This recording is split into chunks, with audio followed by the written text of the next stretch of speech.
Kasi so far, ilang beses na sila nag-a-attempt mag-recruit. Pero sinabi ni former Senator Trillanes ay tungkol doon sa mga retired general, no, na former PRRD.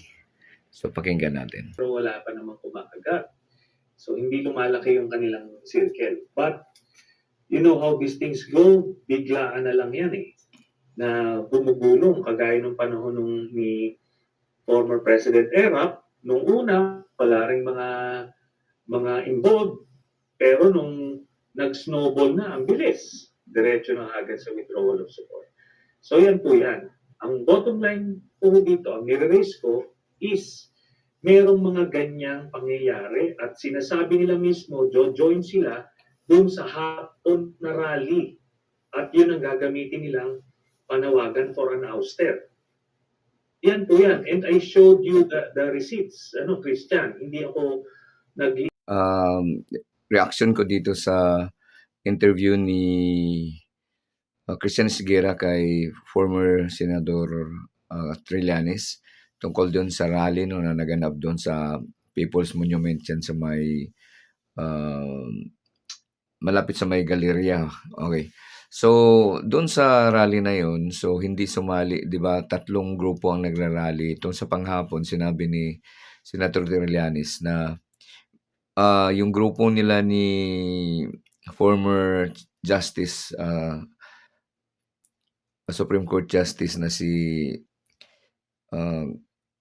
Carpio at saka itong si Father Robert, no. So yun yung mga lehitimong mga pinaglaban nila. Pero sabi ni former Senator Trillanes na infiltrate sila na, so parang nasamaan sila, nasakyan sila ng ibang grupo na ibang pinaglaban. So pakinggan natin kung ano yung pinaglaban na yung grupo na yun. Invento lang, screenshot sa kinaupunan. Kaya yun. That's where I'm coming from. So when I say na infiltrate yung na yan, yung grupo na yan, ano yun? I was stating it as a matter of fact. Pero sinasabi ko ulit, nililinaw ko, sila Justice Carpio, sila Prof. Shelo Magno, sila Father Robert Reyes, hindi naman sila yon. Okay, yun. Okay. Tapos linawin din natin. Kasi doon sa pahayag ng Clergy and Citizens for Good Governance, halo-halo yung issues, no? Basically, good governance, anti-corruption, kasama rin yung pagpapanagot kay Sara Duterte. Hindi ba enough yung message na yun to actually serve as a deterrent dito sa kung ano mang pinaplano ng mga sinasabi niyong humalo o nag-infiltrate? Kaya nga ho, ang kanilang gustong mensahe, lahat sila kailangan palitan. Tapos maglalagay sila ng transition council na eventually, ang ilalagay nila, si Digong. Palagay nyo, itong Father Robert Reyes, sina Justice Carpio, ang ilalagay nila dyan, iluluklok nila, hindi. So, base dito sa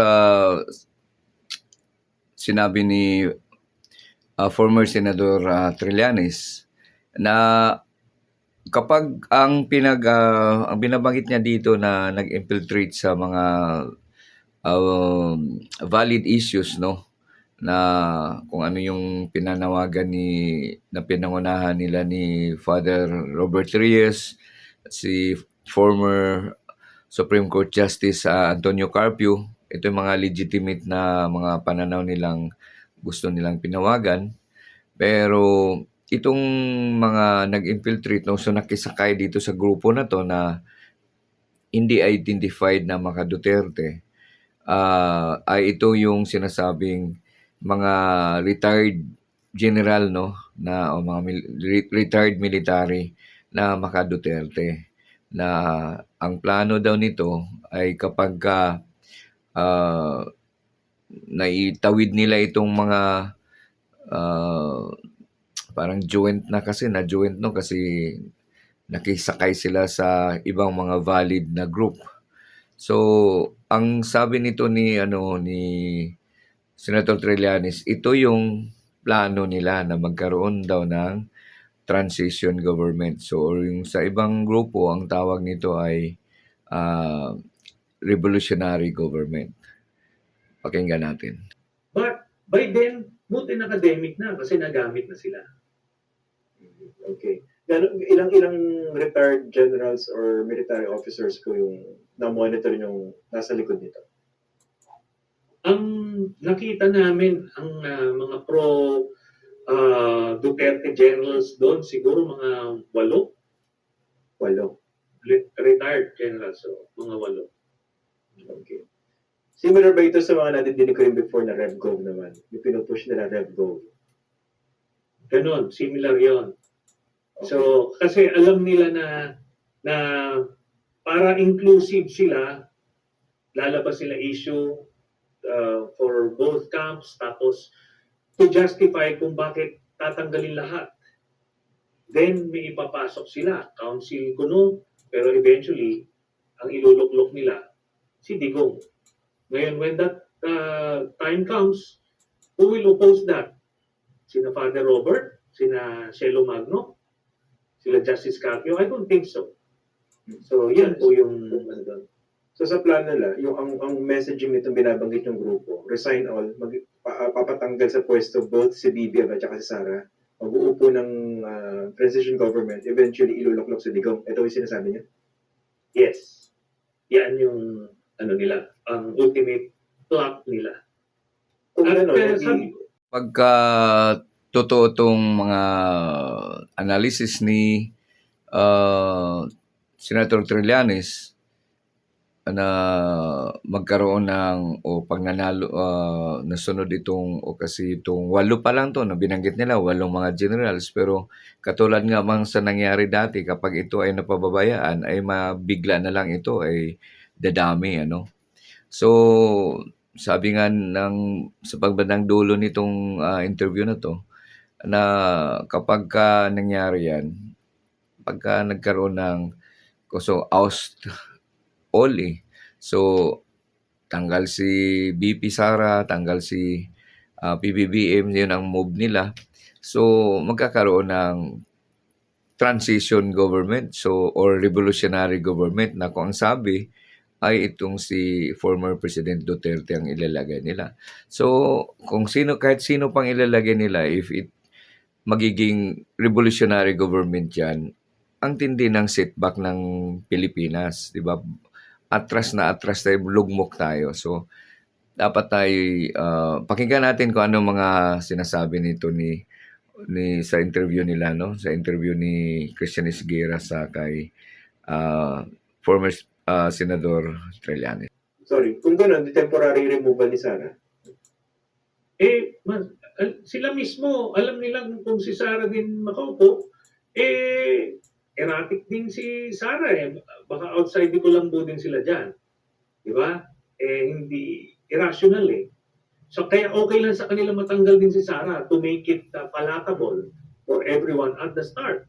Di ba? O kaya kita mo parang, uy, ano to? Balanse ito. O balanse sa bungad.